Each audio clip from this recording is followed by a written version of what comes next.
आपको बताएंगे सेल्समैनी के 5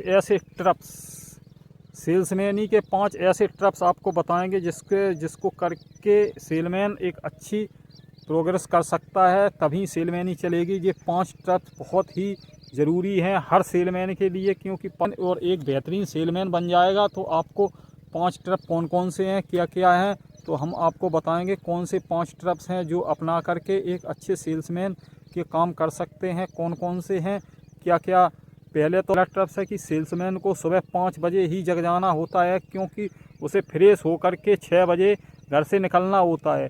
अगर सेलमैन निकलेगा तो उसकी बिक्री में खलल पड़ेगी, बिक्री सही नहीं होगी, क्योंकि जो दुकानदार होते हैं मार्केट चले जाते हैं या काम से हर खेत में निकल जाते हैं, या फिर कोई दूसरा सेल्समैन आ जाता है उससे सामान ले लेते हैं। तो इसलिए आपको सबसे पहला ट्रप्स अपनाना है कि सुबह 5 बजे हर हालत में जग करके रेडी होकर के 6 बजे निकलना है। अगर कोई कस्टमर आप दुकान पर सामान दे रहे हैं, कोई कस्टमर आता है सामान मांगता है, तो दुकानदार जो कस्टमर आपका परमानेंट है, वो डेली का कस्टमर है, तो वो डेली आपसे सामान लेगा। तो आपको क्या करना है, 10-5 रुपए के लालच में आपको नहीं देना है, क्योंकि दुकानदार को खुश रखना है, क्योंकि वो डेली का कस्टमर है। 1500 1500 जितना सामान उसकी कैपेसिटी होती है उतना सामान लेता है। तो आपको उसको खुश करना है, क्योंकि कस्टमर को नहीं, सेल्समैन होते हैं जो दुकान पर ही होते, दुकानदार को सामान देने के लिए होते हैं, ना कि फुटकर सामान बेचने के लिए। जितने होलसेल मार्केट से जितनी ज़्यादा दूरी पे आप सामान जाएंगे, ज़्यादा दूरी गांव में जाएंगे, तो वहाँ बिक्री अच्छी हो जाती है।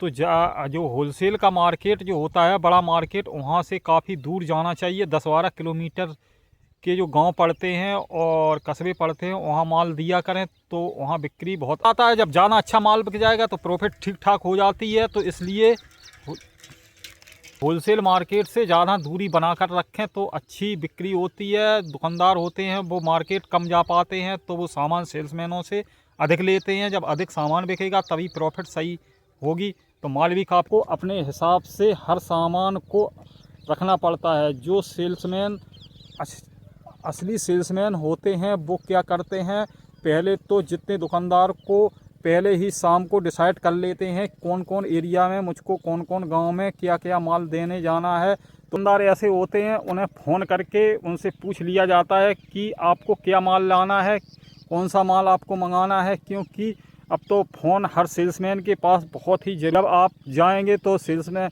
दुकानदार को शाम को फ़ोन करेंगे, क्योंकि उनसे पूछ लेना है क्या ले आना है। काफ़ी दुकानदारों से मैं ऐसा ही पूछ लेता हूं, तो वो बोल देते हैं कापी लेकर के आना, कहीं कुछ रबड़, कोई कहीं कुछ, कोई कहता है कापी ले आना, रबड़ ले आना, कटर ले आना, या सुई ले आना, या 5 वाली रबड़ ले आना, या 1 वाली रबड़ ले आना। अभी हमने फ़ोन किया था आज, तो एक से दुकानदार कह रहे थे कि जो है वो बटनें होती हैं जो लगाने वाली शर्ट ब्लाउज में, वो बटन ले आना। तो अब मार्केट से उनको ला करके देना पड़ेगा, उसमें भी प्रॉफिट हो जाएगा, क्योंकि फ़ोन नंबर हर दुकानदार के रखने पड़ते हैं। जब मार्केट आपको जाएं तो वहां से फ़ोन करके उन्हें पूछ लें क्या कल हम आने वाले हैं, तो माल आपको क्या चाहिए, तो उनसे पूछ लें क्या माल चाहिए, तो वो आप मार्केट से ला करके उन्हें दे दें।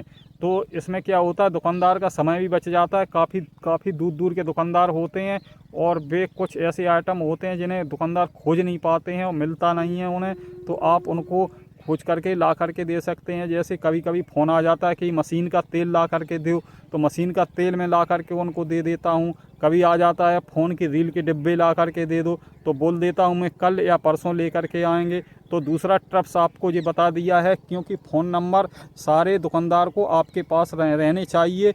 जब वहाँ जाओ तो एक 2 दिन पहले फ़ोन कर लो आपको क्या माल चाहिए, तो इससे आपकी बिक्री अच्छी होगी और दुकानदार आपका कस्टमर जो है पक्का बन जाएगा और आपसे माल लेता रहेगा। आपको तीसरा सीक्रेट राज क्या है एक अच्छे सेलमैन के, जिसको आप करके 24 साल का एक्सपीरियंस जो हमने किया है उसको अब हम बताएंगे आपको क्या करना है। तो आपको जाकर के होलसेलर जो होते हैं, अगर आप मान के चलो सही रेट से सही तरीके से आपने माल को नहीं खरीदा, और आप बड़े बड़े होलसेलर के मान के चलो जैसे हल्दीराम की आप लड़ी लाते हो, तो वो दुकानदार 50 रुपए की मांगेंगे और आपको वो 49.5 रुपये की पड़ेगी। जब तक आप डिस्ट्रीब्यूटर से माल नहीं लेंगे तो आपका मार्जिन नहीं मिलेगा, क्योंकि तब 50 पैसे ही आपको मिलेंगे। अगर आप लेते हैं 50 रुपए की आपको मिलेगी और 50 रुपए की दुकानदार को देंगे तो आपको क्या मिलेगा। तो इस तरीके से आपको होलसेलरों से डिस्ट्रीब्यूटर पे अगर आप जाते हैं तो वहाँ पर कस्टमर खड़े होते हैं, तो कस्टमर के सामने दुकानदार जो है कस्टमर पर को वहाँ पर थोड़ी देर वेट करना पड़ेगा, क्योंकि जैसे ही कस्टमर वहाँ से सामान लेके चला जाए तब आपको अपने आइटमों को दिखाना है और उनको समझाना है कि इसमें इतना मार्जिन है, इसमें इतना मार्जिन है। अधिकांशतः सेलमैन क्या होते हैं, बच्चों के आइटम ज़्यादा लेकर के चलते हैं, तो बच्चों के आइटम आपको काफ़ी सेलमैन होते हैं, अलग अलग तरीके के अलग अलग सेलमैन होते हैं। कुछ तो सेलमैन ऐसे होते हैं डेली एक ही एरिया में एक ही क्षेत्र में जाते हैं, कुछ सेलमैन ऐसे होते हैं जो ऑलराउंडर सेलमैन होते हैं जो पूरी एरिया में घूमते हैं, एक महीने में एक बार ही जाते हैं। तो ऐसे सेल्समैन आप कौन सी सेल्समैनी करना चाहते हैं वो आपको डिसाइड करना होगा। तो